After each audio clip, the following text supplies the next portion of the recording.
It was like part of the. I remember him being part of the canon. That's true. Well, it's like that's Saint what S Nick, and right? Lewis, C.S. Lewis stands for. Yeah. What's the C? Christmas Santa Lewis.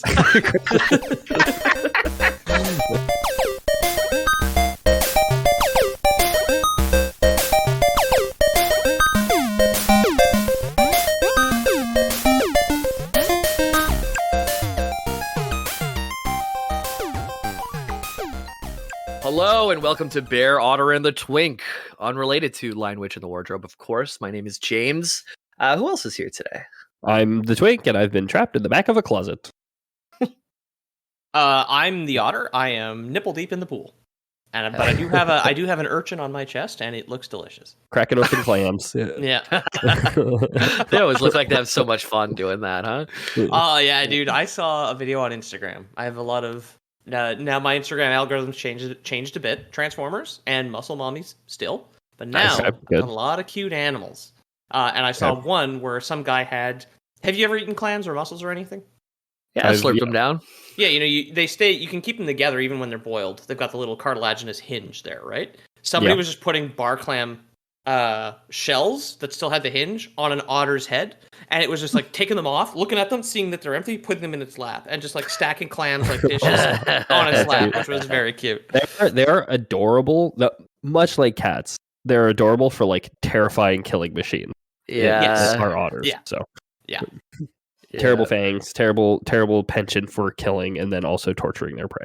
Is it a weasel or a rodent? I think it's a weasel. Because Jamie, I'm going to Google this. Don't make any jokes. I gave Ethan. I poked fun at him for Googling and not hearing my jokes sometimes. So it is a weasel. Yeah, Mustelidae. So it's a weasel, like a skunk. If you guys, or a weasel. Speaking of cute animals, if you do hear any trilling or meowing, my cat turned 1 year old today, 1 year old, and she's in heat and nuzzling everything in my room right now. Yeah, that's very frisky. So I want to thank some folks who joined Prime. We got Reverse Mermaid. Thank you so much. Kokum Slayer. Thanks for joining. I met you on Twitch before you joined the Discord, so super cool to see you come over and even become Prime sub. And Kimchi. Reverse Mermaid. Now, a normal man would say that that's top half fish, lady legs on the bottom, right? What if the percentage of the animal and the person that you combine, it's just was like hot dog style instead of hamburger style? Yeah, what if it was like a Harvey Dent? Like, Two-Face, where the Two-Face side fish, the other side person, right? Where's Harvey Dent? I was just thinking like a tuna fish, but it's kind of oval shaped, so the tail's gone and has two human legs, and the fins, those big fins the tuna has on the side, are gone, and it's two regular human arms. So basically, what I was like the news reporter from SpongeBob. Okay, yeah, just the proportions be different. You can also do we can also do like the hot dog slice, but like front to back, where like you're looking at me, I'm a person, but like suddenly there's a human chasing carnivore out there. I lie on my stomach. I just look like a fish. Right? Right. Yeah. I kind of like the who are the fish people in Zelda? I'm forgetting the names of them for a second. The Zora. I like that they have the tails on the back of their heads, like the fish tails on the back of the head. That's kind of a good split. Yeah. Yeah. Anyways, we got a lot of stuff to get into today. Wait, before we get into that stuff, skunks aren't weasels. They share the same. They were mustelids. They share the same superfamily, Musteloideae, of which mustelids are, but they are Mephitidae. They're Mephitids. Right. So they're cousins. They're cousins. Yeah. Not siblings. Okay. Lutra. We don't spread misinformation here. We've never said a wrong thing on this podcast. We've only ever said otter news would be a cancelable offense if we got the fake otter news. Yeah, the otters have the people, that's for sure. Yeah. Leaked DMs from the lore boys like, I think otters are weasels. It's like, I can't fucking believe this. Lying on the Otter News Network. All right. So today we're gonna cover some Narnia stuff. That's a really big world to cover. That's like saying we're gonna cover like Lord of the Rings or something like that. There's like a multiple books. There's a lot of lore. So what are we gonna do? We're gonna focus in on the creation myth, how the world of Narnia was created, and also one of the most important characters in The Magician's Nephew. We're gonna follow Diggory Kirk. and he is really similar to C.S. Lewis himself. Actually, I think C.S. Lewis really wrote himself into this role of Jacob. Oh, he's the Gary Stu of the story. Right. So my fun fact for the Narnia books is the only book that I've started to read. I read the first few chapters of The Magician's Nephew. Great. And I was deeply confused as to what was going on because it's like the 6th book in the series. It's the 6th book. So this is the thing. It's no, that shouldn't confuse you though. I think you were just kid dumb because okay, maybe because when they re-chronicled it, modern if you buy like the box set now, yeah, it will put Magician's Nephew first. Oh because it's a prequel. Oh, there you go. I see. And that's whenever I was a kid, I had a book. It was like giant, like bigger than most books that you would have. And it had every single Chronicles of Narnia book in it. And Magician's Nephew was listed first in that book. And okay. I think, who was it? It was like Harper, someone who Harper Collins is a publisher. Yeah. Harper Collins is the one who reordered it originally. And now most modern ones show it first. Okay. Because it does tell the story of how people ended up in Narnia, and it tells the middle third of the book is the creation myth, and we're going to have a nice big quote from that and how Narnia came to be. And then there's the end of the book where you basically have to solve a problem. That we're gonna talk about all of this. This is like if you wanted to read The Magician's Nephew now, I'd say maybe skip this one, but there's a lot of good stuff here, and it leads right up into The Lion, the Witch, and the Wardrobe, where there's a movie. There's a lot more pop culture stuff around, I guess. Right. Yeah. Yeah. So what do you guys know about it so far? I guess I want to just get a baseline. So I know that he was friends. C.S. Lewis was friends with Tolkien, right? And they would share a lot of world building stuff at the time, and they would write long letters back and forth to each other talking about how they were building their world. So I assume there's going to be some parallels we could draw. And you already spoiled a small one for us before we started recording. I was going to say that this is Lord of the Rings meets Christianity. Yeah, and exactly. you'll see that a lot. Tolkien also a devout Catholic. Very, Lord of the very Rings Catholic, is already Christian. Yeah, exactly. But it's just more hands-on. So like Aslan is Jesus, right? Is like this is all stuff that I have exactly. It's a meme, and this is all stuff that I have heard before. I have no context for. I saw the movie, the first one, which was The Lion, the Witch, and the Wardrobe, right? Yeah, which was that. So in the original publishing order of the books, was that the first one? That I don't know. That'd be a good one to Google if you want to Google. If we discount the Magician's Nephew. All I know for sure chronologically, like I think it's the first one because chronologically, the Magician's Nephew leads right up into the beginning. Yeah, it's Magician's Nephew, which was written in 1955. Yeah, and then The Lion, the Witch, and the Wardrobe, which was written in 1950. Yeah, then it's A Horse and His Body, which was written in 1954. Then it was Prince Caspian, which was written in 1951. Yeah. So there's also another prequel, I guess, which is jammed into the middle of the. I read Prince Caspian as well when I was young, although I retained almost nothing of it. I remembered enough of The Magician's Nephew that I was ringing a lot of bells today when I was doing my research, but I think there was a Prince Caspian. There was a movie. There's Prince 3 Caspian Narnia too, right? films. I've seen the first one. I've only one seen of the them first. is Prince Caspian, and then there's another one that it's not the Voyage of the Demeter. It's the Voyage of some other ship. There's a different ship. The Dawn Treader. Thank you. Yeah. Okay.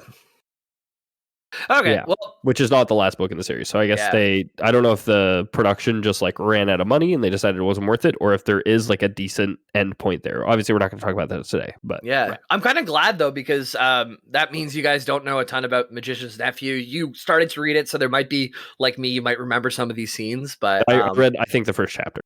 Okay. Maybe, or 2, maybe. I don't know. I didn't know it existed. I had retained Lion, the Witch, and the Wardrobe, and after failing to read The Lord of the Rings, I was just like, this one's probably also too hard. So I moved on to Treasure Island. This one also didn't finish. I did a book report on Treasure Island in grade 6 and read 12 pages in the back cover. Got an A+ on it. So hell yeah, dude. School's fake. Drop out now. Yeah. This the story we're going to be covering today. We start with Diggory Kirk. By the way, Narnia was created in the Earth year 1900. Diggory Clark Kirk being born 1888, so he's a kid when this happens. Okay. He's 12. 12 years old. From London, this boy is, or he's living in London at the time. Oh, he's 12 in London in 1900, so he's 2-3 years from retirement at this point. Yeah, exactly. At the textile mill. Yeah, covered in soot. Yeah. Luckily, to sweep chimneys anymore. He's too old. He's outgrown the game. Luckily, he escapes the hell that is London. I only wish that for anybody subjected to it. Yeah, I've never been. So, large scale, his life, if you're asked about him now, you know that he's an intellectual, great traveler. He witnessed both the creation and the destruction of Narnia, which very few humans could say the same. I know more about the creation, don't know more about the destruction. I know there's near the last books, there's like this whole big war and stuff. I didn't even know there was a destruction. That's pretty doom and gloom. Yeah. But yeah, we're definitely going to cover the creation today, and maybe I can bridge us to the destruction eventually. So Diggory was a kid living with his aunt and uncle in London. His mom, like C.S. Lewis's mom, was very sick. C.S. Lewis lost his mom, I think, at the age of 12. He was very young when he lost him. I know she was... And Diggory discovered Narnia when he was 12, huh? I feel like there's some sort of self-insert here. Absolutely. And he lived all his life in the country, where he had his own pony. He said there was a river to go swim in. There was a lot of room. He was a boy and his pony. Because The Boy and His Horse is one of the books, right? Oh, of course. That was a pony boy thing. I was like, wait, Outsiders, maybe? Things we had to read in school. I remember we had to read the Lion, the Witch, and the Wardrobe in my grade 6 class. And they would send us to I was of the most advanced reading group, of course, actually. So they would send me to the library, and everybody got their government issued book, but I brought my own.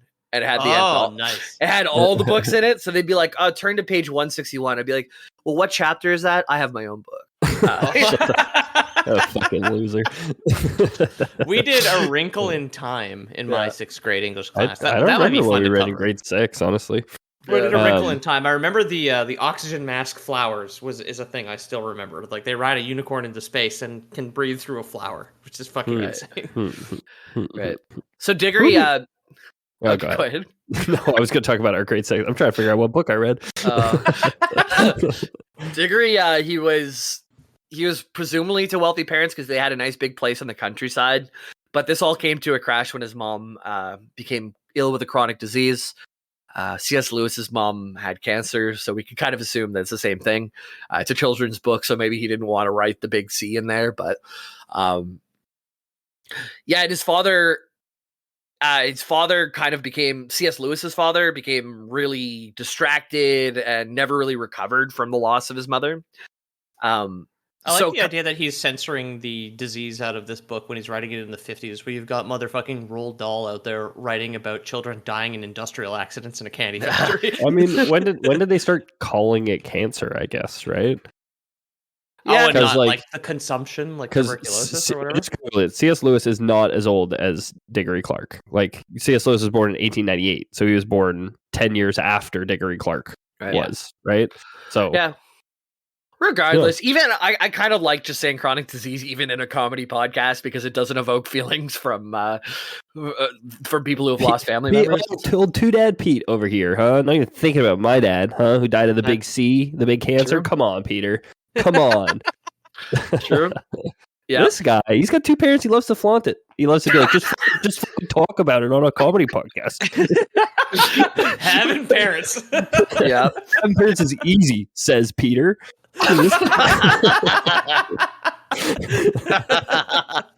Yeah, and I also don't have my mom, and this guy just fucking rubs it in our face every week. All the fucking time. I like to open every time we connect in Discord. I like to talk a big, very like heartwarming story about both my parents individually. Yeah. So back to Diggory, where he's he also has a sick mom, and his father has to go to India for work in the story, which I guess is a metaphor for being so struck with grief you can barely take care of your son, is going to India. I mean, if he was like a British colonial governor or something, he probably did have like people to oppress. I mean, the British East Indies Company was a pretty big deal that probably employed a lot of people, right? So Yeah. So Diggory just hates the city. He hates London because all it means is he had to move there with his sick mother, live with his aunt and uncle, and his dad's gone now. It's just from being a child to having all these adult problems and being in a stuffed row of homes where he'd rather be out in the country. Thick smokestacks of coal, just like blotting out the sun, rivers full of cholera and shit. Like, darling, you look sick. Let's move away from the countryside into the city. You'll be much healthier there. Well, off to India, I guess. Like, this feels like a hit job. This guy was just came here to kill his wife. Like, I don't know. Absolutely. So at the beginning of the book, this is the first chapter that maybe will ring a bell. We see a young girl named Polly Plummer, and I'd put a picture. The interaction is the first picture. And it's Polly a plumber, and she sees this little boy whose face is all dirty because he'd been crying and he'd been touching his face with his dirty hands. Mm-hmm. And this little dirty boy. Sorry, I touched my mother and she's diseased. Now I have the disease all over my face, you see. Yeah, and the Polly Plumber, first thing she does, seeing a kid crying next to her house, starts making fun of him. Yeah, match, dude. Yeah. The fucking 1900s. Wake up, Diggory. Yeah. His name was a point of making fun of him too. Who's called Diggory? Diggory, stupid shittery. Yeah. Have you been diggering in the garden with your face? Yeah. So yeah, this is what happens. Eventually she sees that, okay, no, actually this guy's sad and his mom's sick, so they become friends. And they all live in these houses that are connected. It's like they're like a family lives in one unit that has an upstairs and a downstairs, and it goes on, right? Yeah, it's called like a row house. They're big in like housing projects and whatnot. I know like when was the Great Fire of London? It must have been in the 1800s, right? Because like well, it's because when you had 100 families living in row homes insulated with cedar dust. Exactly. Yeah, absolutely. That's how my dad's house went up so fast. Is because his attic was full of cedar dust. It was so old. So that's not a good thing to put in your attic. Yeah. He was gonna flip it. He's gonna flip it, make a good deal. Cedar dust, it's going up, baby. One day, Petey, all this cedar dust will be yours. There's always money in the cedar dust. Hey, I'm your dad. The advantages of having a dad is getting free cedar dust whenever you want it.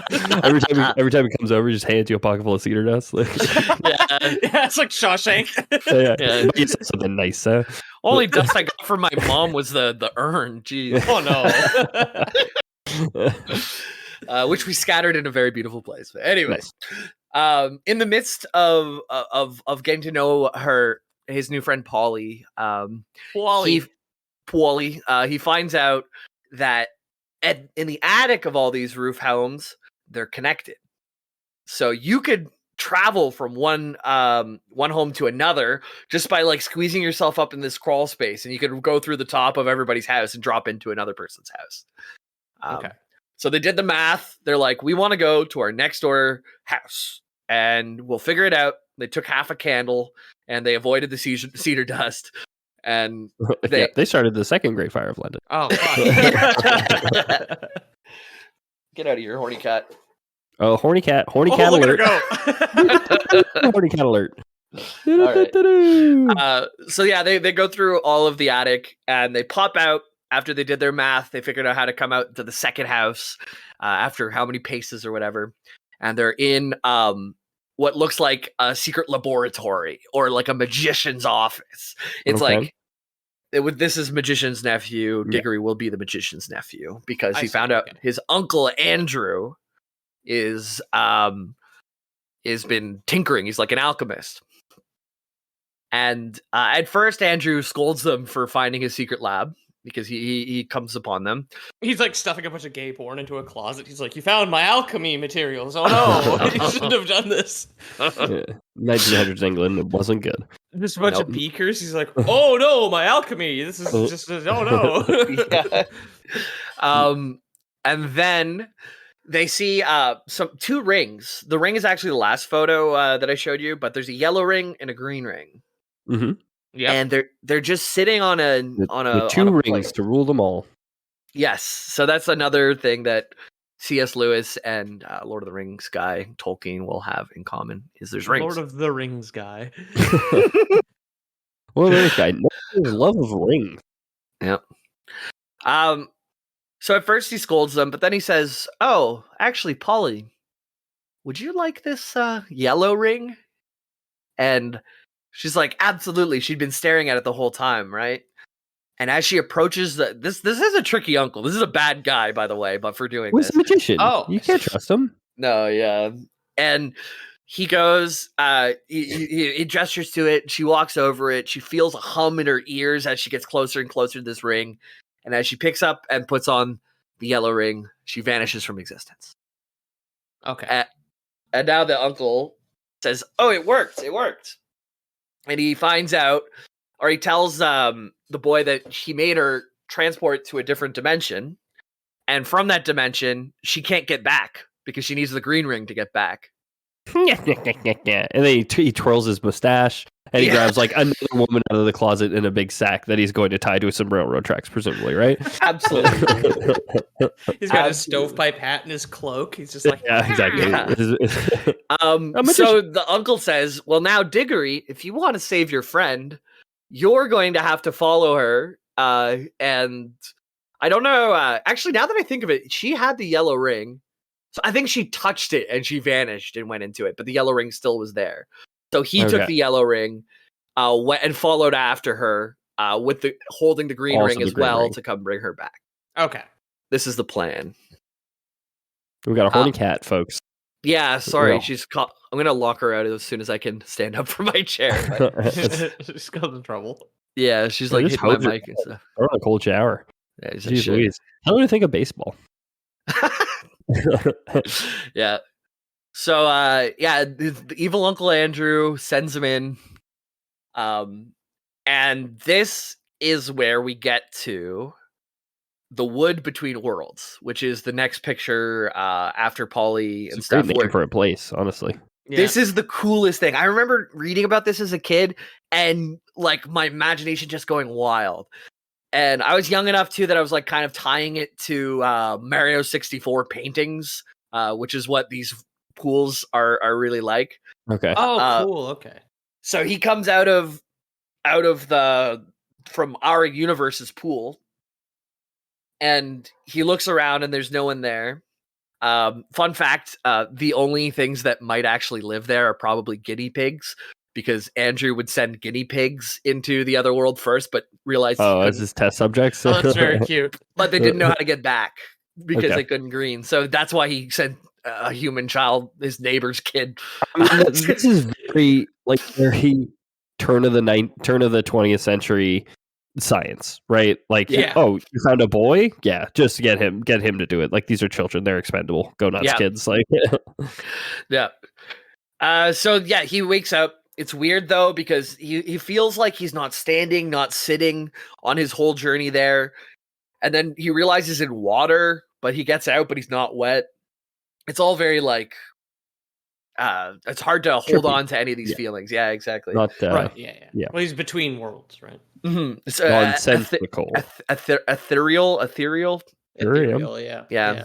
It's like he's completely covered in Vicks Vapo Rub. It's like you're standing in a ghost. Yeah. In a ghost? Yeah, inside. If you accidentally stood on inside of a ghost. Yeah. And then he comes out and he talks to Polly, and he's like, he asks her like, "Oh, when did you get here?" And she says, "I've always been here." And he replies, "Oh, I've always been here too." Even though they just arrived, it just implies that like time doesn't make sense. Time doesn't exist. Yeah, exactly. Right. Okay. Yeah. But they look around and there's not just like 5 pools. There's not just 10 pools. There's pools as long as the eye can see. Okay. And in the Chronicles of Narnia, like as far as I know so far from what I've read, we only go in 2 of those pools, or 3 if you count Earth. So there could be if C.S. Lewis was still kicking, he could really dive into a lot more pools in different universes. Yeah, if he was and 142 and still writing. Yeah. Or if anyone wants to pick up where he left off, there's a lot, which I'm sure a lot of people have. They've tried, done fanfic and stuff. Yeah. But this is so cool. Like that, imagine being in a space between time and this like ethereal forest where there's pools that every single one brings you to a whole new universe. I think is a very cool thing to read about. And I remember even as a kid, like that just really resonating with me. And that was something. It's a great picture. And again, this is like with a lot of Tolkien stuff too. Like this concept of a multiverse. Like I'm sure that C.S. Lewis didn't create the first version of it ever. Probably not the first version that he heard of. But seeing these kind of like progenitor types to something that we would consider very like stereotypical now, and knowing that like, oh no, this was like before the internet and everybody knew about these stories that had these things in them is always a very cool thing. The art itself too, I don't know where you got this painting. I assume it's somebody's just painting of this thing from the book because they're very famous books. It is very reminiscent of in Princess Mononoke, the Studio Ghibli film. Where you meet the spirit of the forest, just kind of these like standing pools or these pools of standing water in this like deep forest, essentially. Very evocative, I think. Yeah. Super cool. So the kids, they're there, and he has the green ring. So he says, well, Polly, I can take you home now. Let's get you home because I don't want to get lost. But he looks around and it dawns on him that this is a multiverse. And if I came out of one pool, what's in all the other pools? It Voyage of the Dawn treaders on him. Yeah. I almost said the exact same thing. And we got the same Cyberpunk DLC ending, right? We're on the same wave for sure. So he comes up with a plan. He says, what we'll do is we'll go back to Earth really quick, but what we'll do is we'll put the yellow ring right back on, and we're going to come back. And then we'll check out the other pools. Once we figure out we can get home, once we get the bus home figured out, then we can explore a bit. We'll come home whenever we want. You know? Yeah. We always just one extra dimension after work. We don't have to go crazy. Exactly. We're just going to step out. Yep. So none of this is written down, by the way. This is all have been in my brain. Oh. But I'm just so into the story right now. And so what they do is they hop in. So they go back home. They see Andrew. Andrew's like, hey. And then they just disappear again. Okay. Yeah. You son of a bitch. He's just got like an empty bag labeled guinea pigs. He's like trying to hand it to them. Got 2 little guinea pig caskets that he's trying to make bigger. Like, So what they do first is they're about to walk away, and they're like, oh wait, there's like infinite pools. We should probably put a marker where home is. So they organize some sticks and some greenery to put a little post that says, this is Earth, this is home. We'll find it in this infinite forest. Surely. Yeah. They just have like an unemptied chamber pot and a bunch of coal soot, and they're just like, this pool goes back to London. Yeah. This pool goes to a magician's attic. Yeah. True. Yeah. And so they hop into one world. The first world that they go into is completely destroyed.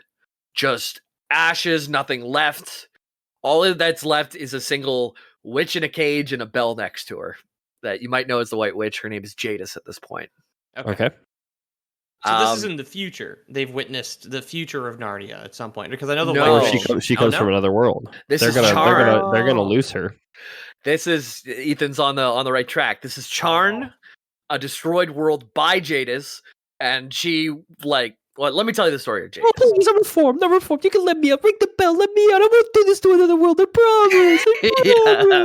promise. Basically, we find out that Charn used to be a normal old place, and the picture that I sent you of that woman there was the White Witch destroying her own universe and world. Oh, this gorgeous Persian woman? Exactly. Yep. Hell yeah. And so she's said to be half Jinn, Dginn, like the magical from the Middle East, basically. Yeah. And half giant. She's 7 feet tall. Hell yeah, dude. Yeah, Just checking a lot of boxes. Yeah. Can grant wishes and I can sit on her lap. I was just that would be thinking, nice. tall, gorgeous Arab lady. Let's fucking go, dude. Yeah. Who can also grant wishes? Yeah, I wish that too, yeah. Oh, and tell me, what do you wish for? I wish for a tall, gorgeous Arab lady. Yeah. Oh, you. No, I mean another. Another one. Maybe she could grant wishes. That's definitely not her shtick. She could just do magic. Is more what it means by jinn. And please, I'll do magic for you. Let me out of the cage. Come on, I won't do this to another one. I promise I'll give you a wish. Please, I'll do some magic. Pulling guinea pigs out of her hat.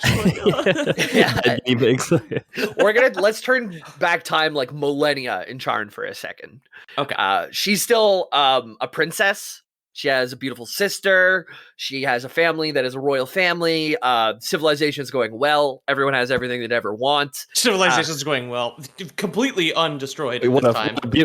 Civilization is going well. What a beautiful fantasy world C.S. Lewis has created here. But our friend Jadis, who becomes the White Witch, she gets into the dark magic. She starts reading through it. And she figures out the one word that can destroy every life being in the universe except for you. Like, okay. Localized universe, like in Charn, essentially. Charn is like the place we land is like a planet, but it's also kind of a universe. Narnia is going to be like a planet, but sort of a universe. Like, I'm just saying, like she doesn't have the WMD code for like all worlds right away. Like that's not her why people are just like freeing her from cages and stuff. On Charn, she has this code at the time of the civilization. Yeah. Okay. And her sister learns about it and they agree. They end up getting a fight. Ends up being a big war in Charn. And it's her against her army against her sister's army. And fucking cat, man. Speaking of dark magic, incestuous cat in Jamie's house is tearing him apart. It's her birthday. I'll let her get away with it.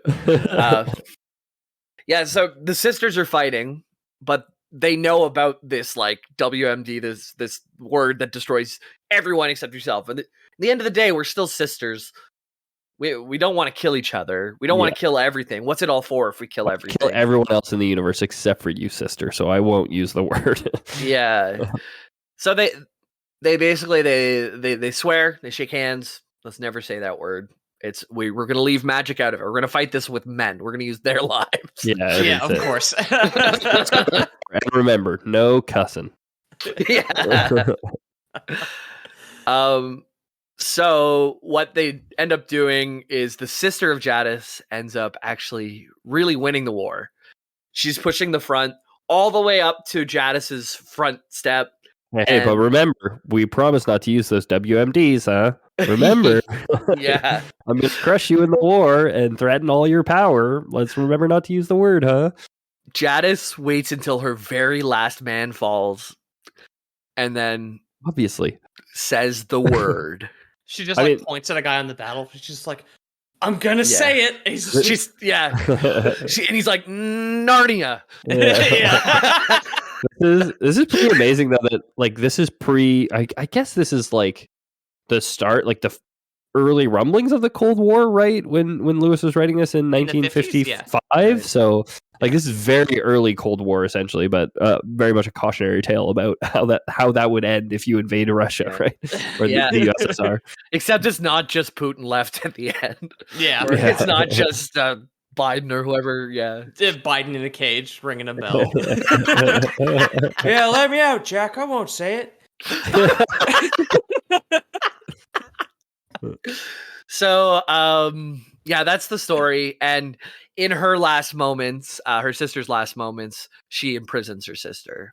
So she says the word, everything's about to come crumbling down, and right before the sister dies, she ensnares Cagius and gets her in a cage with a bell next to her. It was insane action. It was a crazy contraption. Yeah. And Diggory and Polly show up. The nice witch lady says, "Oh, would you please ring the bell, dearie?" Like kind of like you were saying, and convinces them. He rings the bell. you got to be suspicious. Standing in a fucking scorched earth, like blasted ruin of a world, and like here's the one person that's alive for the miles that you can see in any direction. Like you probably related to her. They're both covered in soot. The 12-year-old boy. True, True. That's true. There's a kindred spirit. Yeah, I guess. Oh, also, like little boys getting tricked because I've seen the first film. Like she gives like one of the little boys of it's 3 siblings that go through the wardrobe or whatever, right? There's the Pevensey children, which I think there's 5 of them total. There's a lot. Right, my God. Anyway, one of them gets be another story. She doesn't even need to waterboard the fucking kid. She gives him like Jello, right? Yeah. She gives him Turkish delight, and it's he's like, the can I have your of them, secrets? right? Yeah, exactly. So yeah, that's in line the Witch in the Wardrobe. Yeah, and by the way, whenever they ask the question, what fantasy food would you like, or what book food would you like to try? My answer for the longest time was the Turkish delight that made Edmund basically sell out his siblings. Yeah, I want to try how good that Turkish delight must have been. If you're Turkish delight for just family. Like gelatin covered in powdered sugar. Is pretty enjoyable, I have to say. I don't know if I've had a Turkish delight. I thought I had, and then you just described it as gelatin covered in powdered sugar. I was like, oh, maybe I haven't had it. It is what it is. I was thinking of baklava. I've had baklava. Baklava's also good. Fun fact, Edmund sells out his siblings for the Turkish delight to the White Witch in Lion the Witch in the Wardrobe. And Edmund is going to die for that fact at a certain point. Aslan gives his whole ass life for it. Mm-hmm. And then gets resurrected, blah, blah, blah, Jesus. Well, Jesus. Yeah. Well, another fun fact, Tricking Little Boys is the name of Pete's autobiography. I got 2 parents and your kids aren't safe.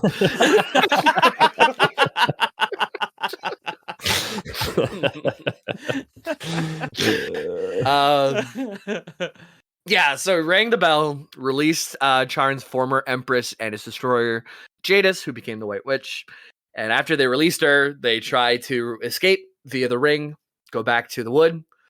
Jadis grabs onto their coattails, and all of a sudden... Also ports out.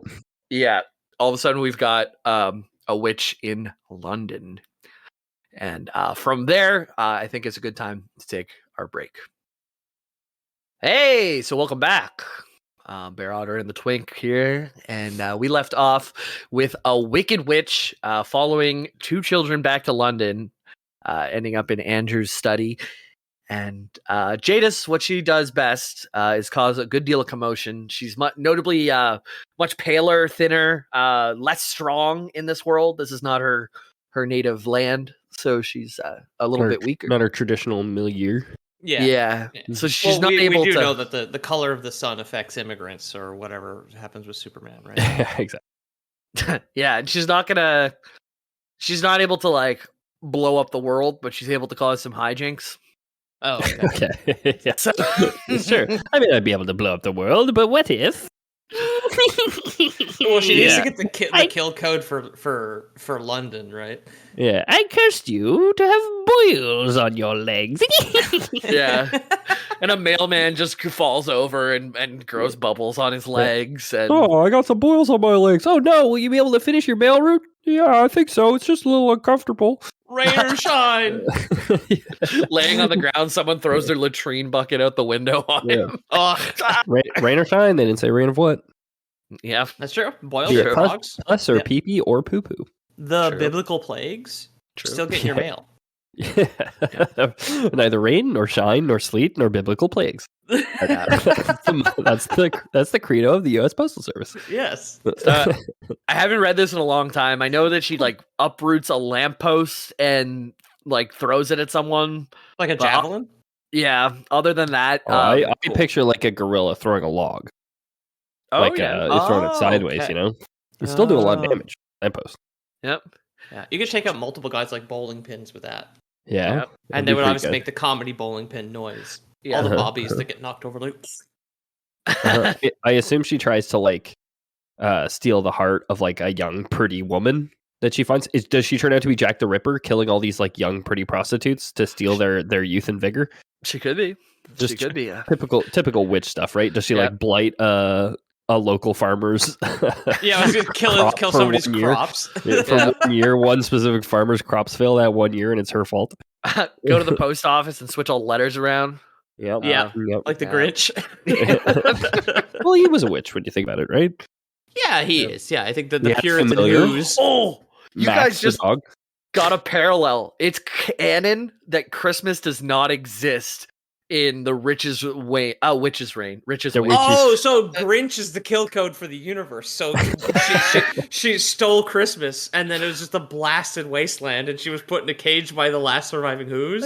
And whenever she takes over, much later in The Lion, the Witch, and the Wardrobe, she bans Santa from Narnia, so he cannot deliver gifts. The Santa, the real guy, obviously. It was like part of the. I remember him being part of the canon. That's true. Well, it's like that's Saint what S and Nick, Lewis, C.S. Lewis stands for. Yeah. What's the C? Christmas Santa Lewis.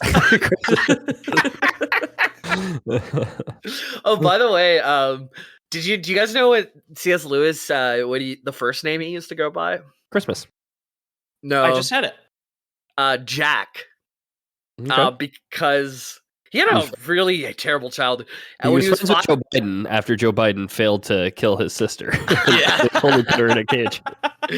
It's actually a much sadder reason. He had a childhood dog named Jack that was run over by a carriage wheel when he was 5. Aww. And then he took on the name Jack.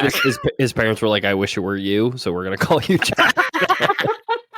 His mom croaked over her illness. I wish it was you.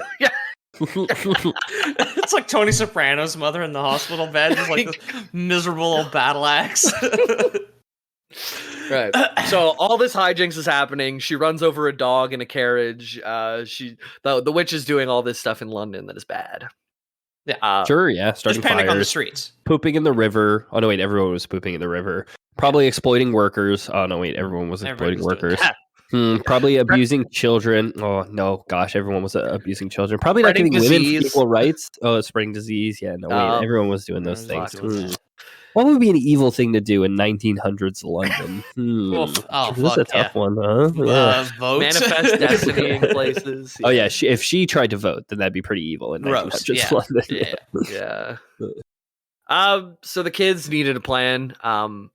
So what they did is they used the ring again to go back to try and get her out of the world that they're in and dump her in another pool kind of thing. We gotta stop her. She's throwing light posts at everybody. She's the mayor soon. We need to find one of these pools that leads to a place with no lampposts. Yeah. Lighting post. Great reference to a 2008 meme. It's still relevant. There's this one guy on Call of Duty who only uses the electric grenades, and there's proximity chat. He goes, lightning bolt, and you just hear the person. They're like, "Come on, man, this is so stupid," because they can't do anything. And then he goes, "Hellfire," and then shoots them, and they die. But I think it's still a fun thing to say. That is very silly. Anyway, so yeah, the kids need to get rid of it. They use the ring. It being a witch. Yeah, her. What they ended up doing, though, they ended up taking Diggory, Polly, and Uncle Andrew, Jadis, along with a cab driver and his horse. Like, it just happened everyone was touching at this moment. Okay, not like a consenting cab driver. I think they're like... have shanghaied this poor man. Yeah, they absolutely have. And he's a simple man. And they end up, like, splooshing out of one into another pool, and they're in Narnia pre-creation. It's black as like not even black. It's nothing. It's before Let There Be Light in Genesis, sort of like a complete and total absence of light. It'd be so funny if it was just like a Brooklyn cab driver from like the 70s, just like a fat white dude, and he's sitting there, he's just like completely holding it together with his little flat cap, and he's just like looking around. And just like out in the ceaseless void of pre-creation Narnia, just like turns the meter on, and it's just like starts ticking up super fast. So this is like pre-cars too, right? So it's like an actual carriage. Oh yeah, of course. Yeah. But I assume they had a little like digital the flip down meter thing on the butt of a horse, you know. No, what you do is you take string and you put it on the outside of the point of the wheel, and you see how much string wraps around the wheel from destination to destination, and that's how long you have to pay, right? Oh, I've already thought this out, dude. It's a horse-powered butt clock. That's my take on it. Is horse-powered butt clock. It's a horsepower butt clock. Well, what you really should picture, if we're sticking to the lore, is all of these folks: the witch, not the lion or the wardrobe, not those. Gotta cut you off at the pass there. We all know each other very well at this point. But I mean, can I just say, me and Pete are nailing the themes of this children's book that's been around for 70 years. We're really nailing it, honestly. Yeah. So picture with me, Diggory, Polly, Andrew, Jadis, and the witch, all on a cab, just in the back of a carriage with the guy driving and a horse, and everything is completely dark and silent. And I have a quote here, our first quote. In the darkness, something was happening at once. A voice had begun to sing. It was very far away, and Diggory found it hard to decide what direction it was coming from. Sometimes it seemed to come from all directions at once. Sometimes he thought it was coming out of the earth beneath him. Its lower notes were deep enough to be the voice of the earth herself. There were no words. It was hardly a tune, but it's beyond comparison the most beautiful sound he had ever heard. It was so beautiful he could hardly bear it. So that's the beginning of it. Chicken, I want liver. Meow mix, please deliver. Just flying with a top hat, walking through the hills, like singing to himself. Do you have to pay surge pricing for like taking this Uber out of time? Out of exponential space, yeah. Yeah, I don't know. Demand wouldn't be very high in a place with no people, so I couldn't imagine surge prices kick in. Yeah. I have like the biggest quote I've ever done coming up next, but this is like a really beautiful telling from C.S. Lewis of how the Earth was put together, or how Narnia was put together. Anything to say before we hop into it? Because it's gonna be a big one. Bazinga! Oh, you said it. You did it. This is like the Big Bang Theory for Narnia, I guess. Right? Yeah. Kid, dude. Bazinga that shook the foundation of the earth. The most beautiful thing I've ever seen. Yeah. And on the first day, God said, "Let there be Bazinga." Yeah. I feel like we've made that exact joke. I guarantee. Yeah. Yeah. Somewhere. Okay. I'm gonna take a drink and hop into it. Doing this for 7 years, I just like constantly feel like we're just running in circles. Yeah, I've told the story. I've heard this from other podcasters too. Like I heard this from Stavi talking about listening to old Come Town episodes. Is that even if you listen to old episodes, I find myself laughing at the same points that I normally laugh, thinking of the same jokes because we're just running through the same old tracks in our brain over and over again. But anyways, so then 2 wonders happened at the same moment. One was that the voice suddenly was joined by other voices, more voices than you could possibly count. They were in harmony with it, but higher up on the scale, cold, tingling, silvery voices. The second wonder was the blackness overhead. All at once was blazing with stars. They didn't come out gently one by one as they do on a summer evening. One moment, there was nothing but darkness. Next moment, 1,000 points of light leaped out. Single stars, constellations, planets, bigger and brighter than any in our world. There were no clouds. The new stars and the new voices began at exactly the same time. If you had seen and heard it, as Diggory did, you would have felt quite certain that the stars themselves who were singing, and that it was the first voice, the deep one, that had made them appear and made them sing. "Glory be," said the cabbie. "I'd have been a better man myself if I'd known these things were like this." He's a simple man. You got all wrapped up. He is a cabbie. I'll hop back into it just to finish the second half here. And far away and down near the horizon, the sky began to turn gray. A light wind, very fresh, began to stir. The sky that in one place grew slowly and steadily paler. You could see shapes of hills standing up dark against it, and all the time the voice went on singing. The eastern sky changed from white to pink, and from pink to gold. The voice rose and rose till the air was shaking with it. And just as it swelled to the mightiest and most glorious sound it had yet produced, the sun arose. Diggory had never seen such a sun. You can imagine that it laughed for joy as it came up, and its beams shot across the land. The travelers could see it for the very first time, what sort of place they were in. It was a valley through which a broad, swift river found its way, flowing eastward towards the sun. Southward, there were mountains. Northward, there were lower hills. But it was the valley of a mere earth, rock, and water. There was not a tree, a bush, blade of grass to be seen yet. The earth was of many colors. They were fresh, hot, and vivid. They made you feel excited until you saw the singer himself, and you forgot everything else. So Narnia is born, Aslan's king, and C.S. Lewis is a good writer, huh? Yeah. You gotta respect that Brooklyn cabbie just being like, holy shit, I never thought I'd see the dawn of creation like that. I love his attitude. It's just like, oh, it's like I would have been a better guy if I had. It's like if all my fares took me to a different universe. It's very I would run so many dogs if I knew there was a heaven. Very Rodney Dangerfield. Like, hey, whoa, I would have worn a nicer shirt if I had known I was gonna behold the beauty of creation today. Huh? Oh, hey, witness the face of God himself. Ooh, I'm underdressed. Yeah. Instead of we're back, it's he's back, and it's Aslan. Mm-hmm. Yeah. This is John Goodman dinosaur. Oh, is it good? No, I always thought it was Rodney Dangerfield. It is Rodney Dangerfield. You were thinking of Dinosaurs, is the John Goodman dinosaur. I'm thinking We're Back. We're Back is Rodney Dangerfield. Rodney Dangerfield played like a cat or a dog or something. Oh, I just know he's in the film. Okay. That's all. Yeah. That's one I got to rewatch. We're Back. Yeah.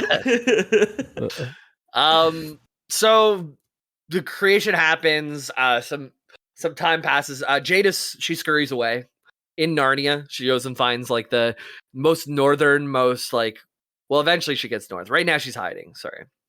She scurries off into the non-bushes.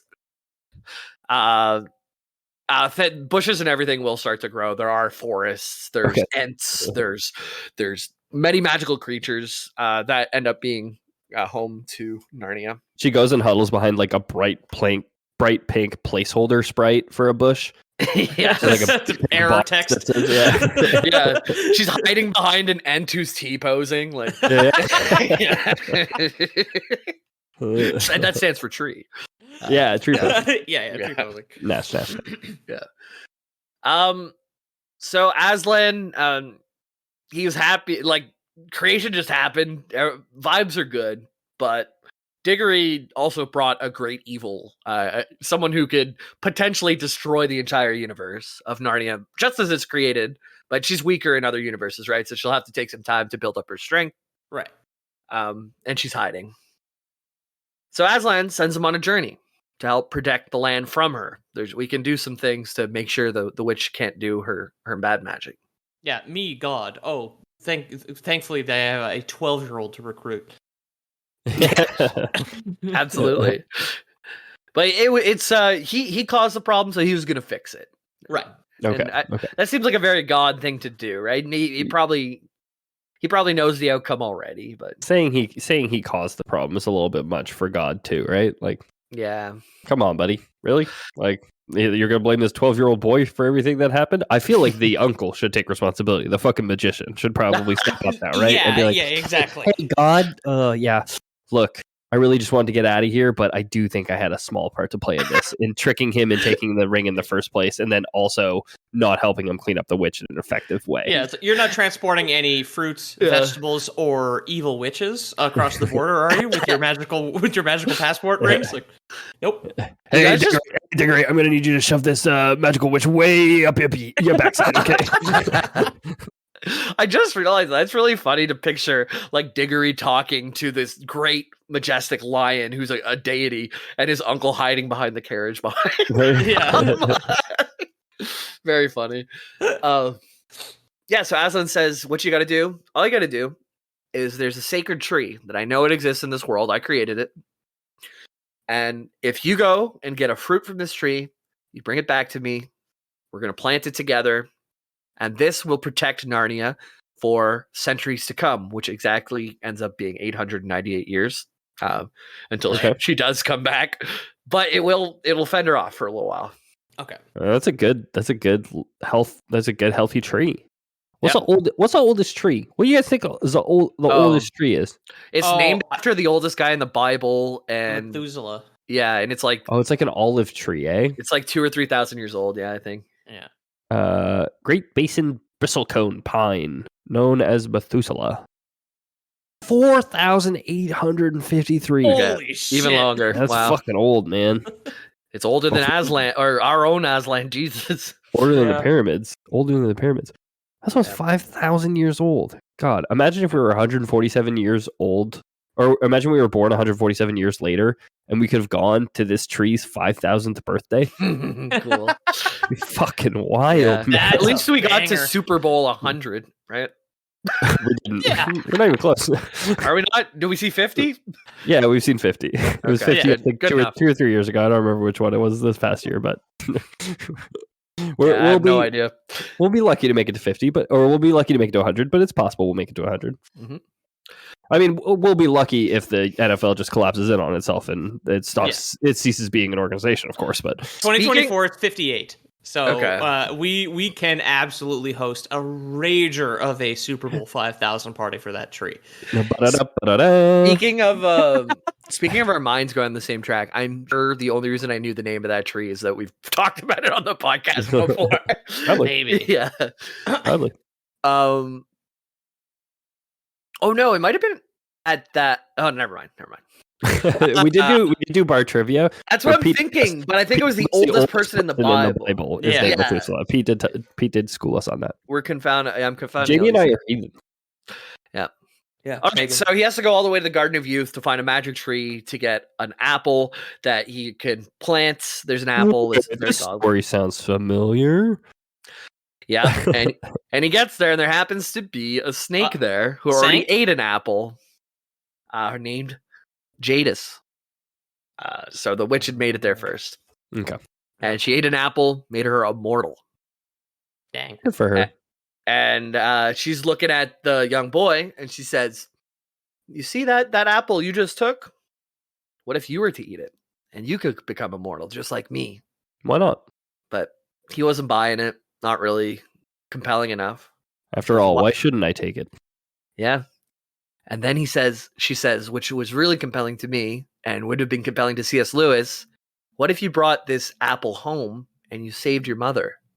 Your mother who's sure to die, you could bring her back. You don't you get it, dude. Come on, bro. Come on, bro. You don't even know, bro. Old PD2 parents over here, huh? Really phoning it in.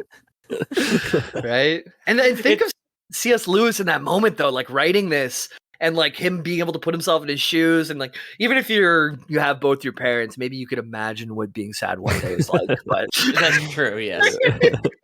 Old Pete, I don't have bad days over here. yeah. I just don't dwell on them. Yeah. So at this point, when I was reading it, I mentioned in the bonus, I started to tear up. I had to take a lap around my apartment before researching.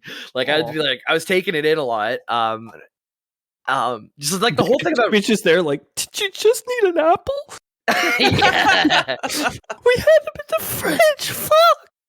Dude, I have 2 pets, and both of them are just so bad at consoling me. Ice got up and went and hid in the bathroom. Oh, good. And the cat was just like in heat burrowing on the ground. Yeah. I'm like, I can't count on you guys. And I cats like- don't have empathy. Is another problem. Ice does, but she's scared of whenever I'm sad for some reason. Yeah, so Dickory being and this is like C.S. Lewis kind of believed in God. Well, he did believe in God a lot, especially later in his life. And he thinks that resisting both the temptations is the right thing to do. And that's where you would find real salvation. Like, even though if your mother died, doing the right thing for God is what is right. And Right, C.S. okay, Lewis for sure. believes in God. And he believes that God saw his mother die. But the way that he interprets God is silence, but it's not like an echoing silence where no one hears you. It's someone looking right back at you, staying silent and understanding. Right. Okay. So that's his interpretation that he's spoken publicly about. It's like in His our interpretation podcast. of God is a comfortable silence. His interpretation of Jesus is a singing lion. It's Yeah. very... Hello, my darling. Hello. I'm glad you got to it first because I was gonna do the exact same singing frog bit. We are the same. Ethan and I got caught on identical wavelengths at work last week, which was very, very funny. Yeah. Got outed. Got outed by our mutual contact at work. Yeah. Anyways, just to get through this emotional ending here. Sorry. No, it's all good. All good. We don't have, this is a godless podcast because there's no silence. There's no room to jump in and continue your fucking story. I just wanted to finish this one story, I guess. One part of the story. He brings the apple back to Aslan, and he presents it to Aslan, and he puts his head down.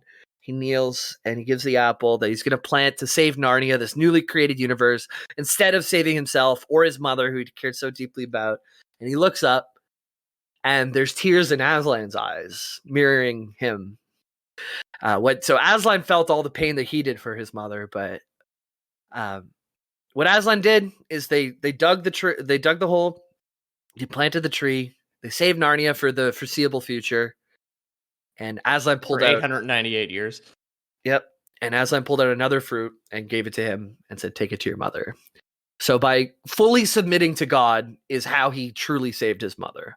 Okay. And his mother lived to a ripe old age in the books, which also made me cry because I was like, C.S. Lewis, don't make your mom live. She died. Like this, don't write the fantasy. Oh man, it was just a lot. She just needed the apple. Yeah. I gotta say, I'm a big fan of Roald Dahl. He fucking ripped off C.S. Lewis with the fucking Charlie and the Chocolate Factory bit at the end there, right? Yeah, not stealing the candy and then being given the whole factory as a result. Yeah, and they plant the apple. Aslan hands him a gobstopper, or just like a fistful of nerd ropes. Yeah, I looked it up. I mean, he wrote it the year after C.S. Lewis died, so like he was like fully aware of like. Oh, okay. Yeah. Statute of limitations. A big difference is Roald Dahl hated children. He thought they were vermin, basically. I mean, a lot of them die in his books for sure. Yeah.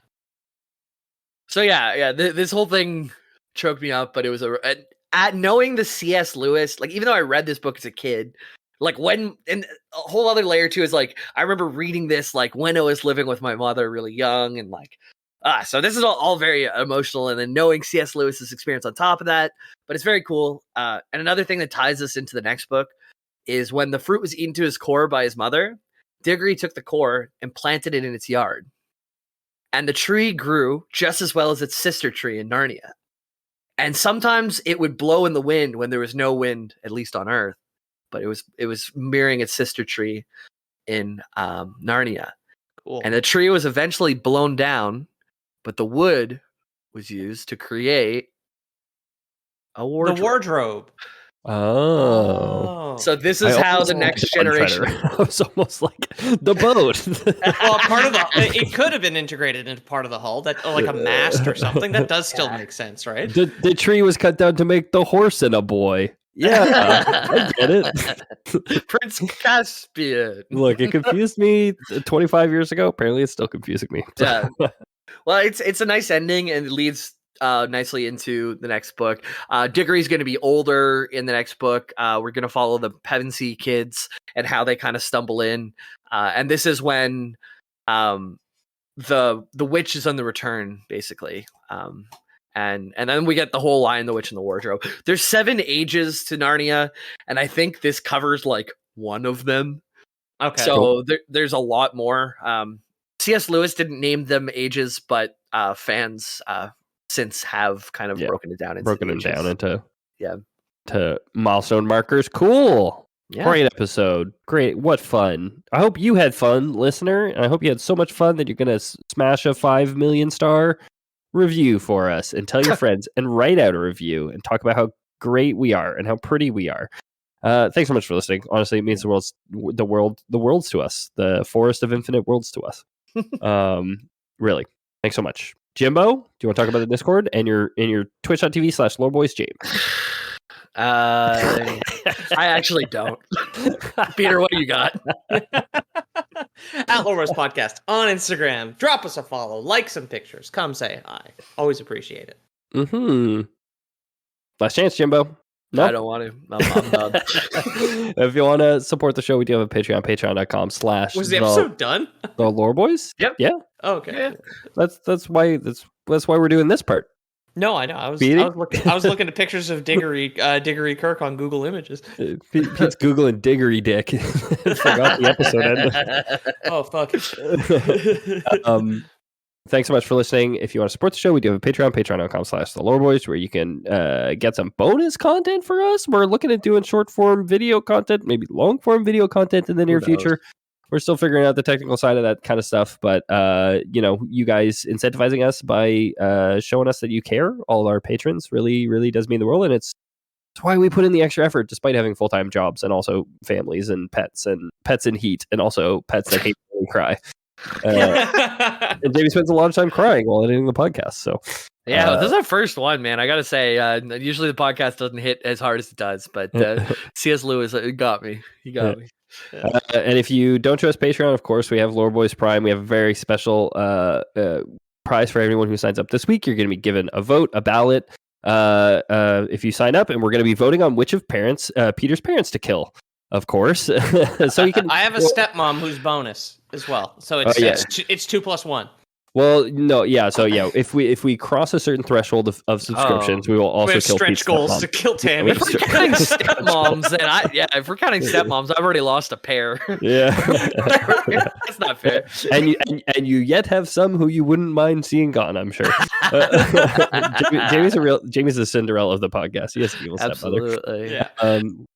Yeah, but go ahead, sign up. You'll be given a vote on which one you want to vote for. Either you can vote for Pete's mom or Pete's dad, or third option, you can vote to make Pete choose. I'm secretly hoping that's the one that wins. In front of them, too. Yeah. Yeah, of course. Yeah.